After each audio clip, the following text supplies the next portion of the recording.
Good morning, children. Let me start with a chapter bringing up Kadi.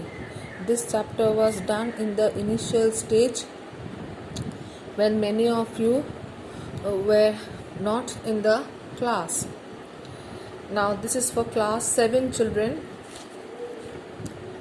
Now, Kadi, a 5-month-old baby elephant, lives and grows up with the 9-year-old friend, the keeper. Kadi doesn't eat much, just about 16 kilograms of delicious twigs a day. Playful and sensitive, Kadi saves a boy from drowning. These are the few facts about Kadi. Kadi the elephant was 5 months old when he was given to me to take care of. I was 9 years old and I could reach his back if I stood on tiptoe. He seemed to remain that high for nearly 2 years. We grew together. That is probably why I never found out just how tall he was. He lived in a pavilion under a thatched roof which rested on thick tree stumps so that it could not fall in when Kadi bumped against the poles as he moved about. One of the first things Kadi did was to save the life of a boy. Kadi did not eat much, but he nevertheless needed 40 pounds of twigs a day to chew and play with. Every day I used to take him to the river in the morning for his bath. He would lie down on the sand bank while I rubbed him with the clean sand of the river for an hour. After that, he would lie in the water for a long time. On coming out, his skin would be shining and like ebony, a precious little stone, ebony. And he would squeal. Squeal means make noise.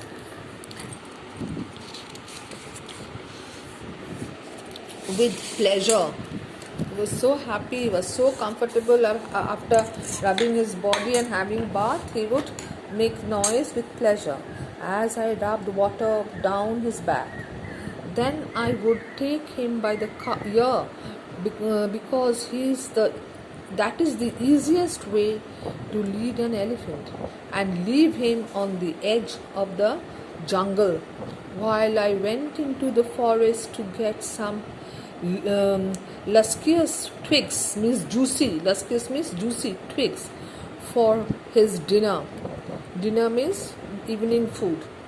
One has to have a very sharp hatchet to cut down these twigs. Hatchet means the instrument with which it is used to cut. It takes half an hour to sharpen the hatchet because if a twig is mutilated, an elephant will not touch it. Mutilated means torn awkwardly. It should be torn very nicely. It was not an easy job to get twigs and samplings for Kadi. I had to climb all kinds of trees to get the most delicate and tender twigs. Tender means soft twigs, branches of the trees. As he was very fond of the young branches of the banyan tree, which grows like a cathedral of leaves and branches, I was gathering some one spring day in March when I suddenly heard Kadi calling to me in the distance. As he was still very young, the call was more like that of a baby than an elephant. He was still baby. I thought somebody was hurting him, so I came down from my tree and ran very fast to the edge of the forest where I left him. But he was not there. I looked all over but I could not see him. I went near the edge of the water and I saw a black something struggling above its surface. Then it rose higher and it was the trunk of my elephant. I thought he was drowning. I was helpless because I could not jump into the water and save the 400 pound of him, since he was much higher than I. Yes, big thing. He could not save. It seems that Kadi was drowning, but I saw his back raise above the water, and the moment he caught my eye, he began to trumpet and struggle up to the shore. He became happy. He felt released.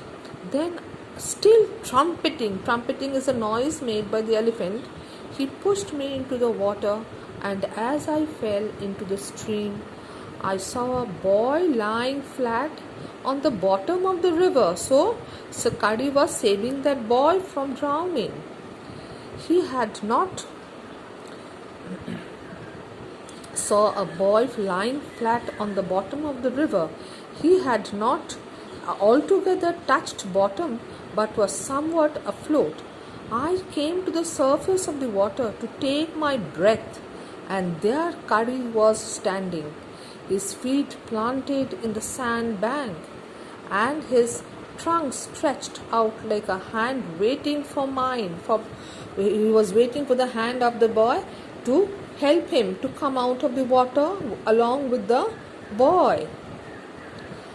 I dived, means jumped, down again and pulled the boy out of the drowning boy to the surface. But not being a good swimmer, I could not swim ashore, and the slow current was already dragging me down.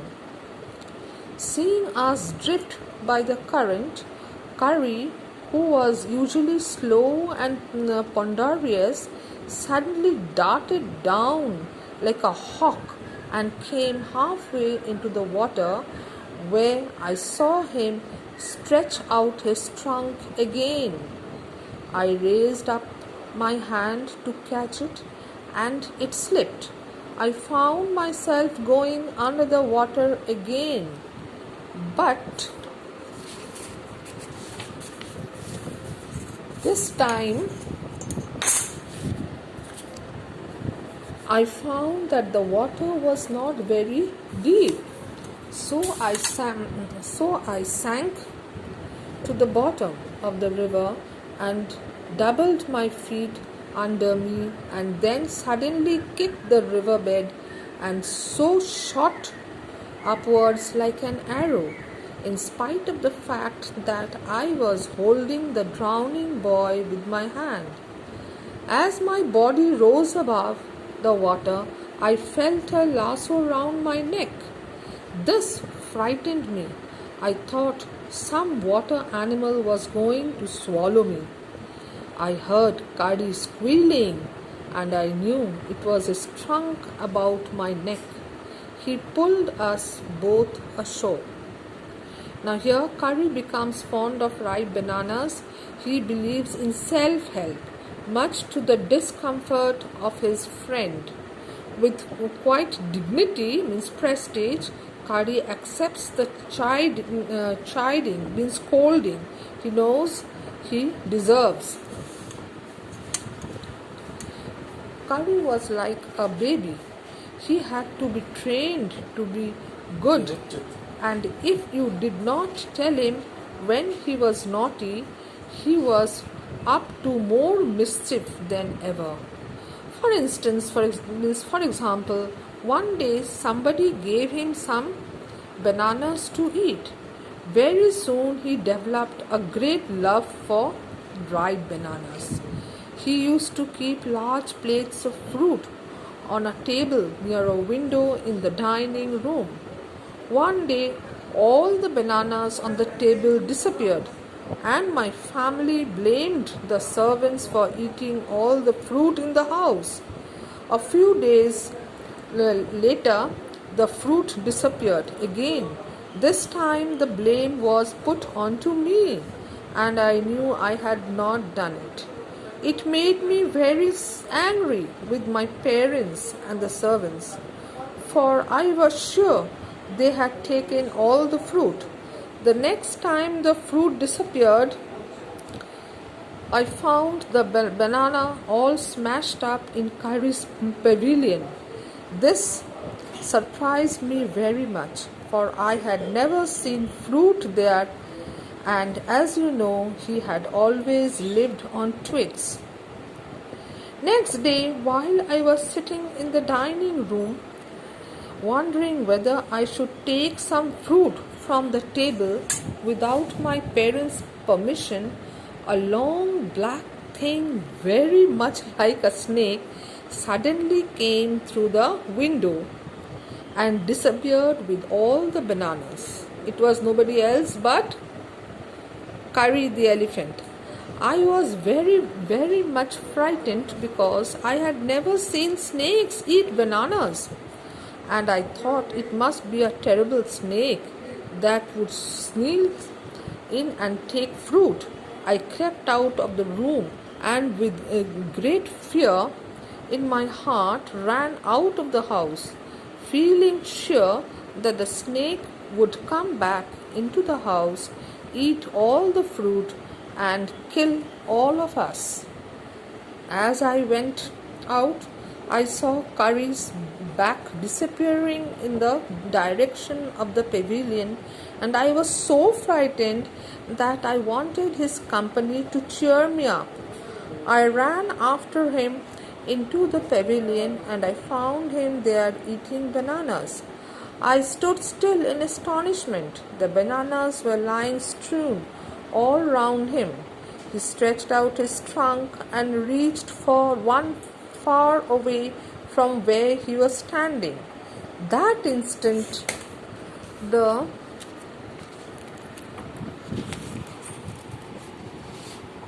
trunk looked like a black snake, and I realized that Curry was the thief. I went to him, pulled him out by the ear, and joyously showed my parents that it was Curry and not that I had eaten all the fruit these many weeks. Then I scolded him, for elephants understand words as well as children, and I said to him, next time I see you stealing fruit, you will be whipped, means caned, means beaten. He knew that we were all angry with him, even the servants. His pride means his proudness, was so injured that he never stole another thing from dining table. His pride, his proudness, his prestige. He was so injured that he never did this work again. And from then on, if anybody gave him any fruit, he always squealed as if to thank them. An elephant is willing to be punished for having done wrong, but if you punish him without any reason, he will remember it and pay you back in your own coin. That means he will take revenge. Now, Curry is a fast learner. He could learn first.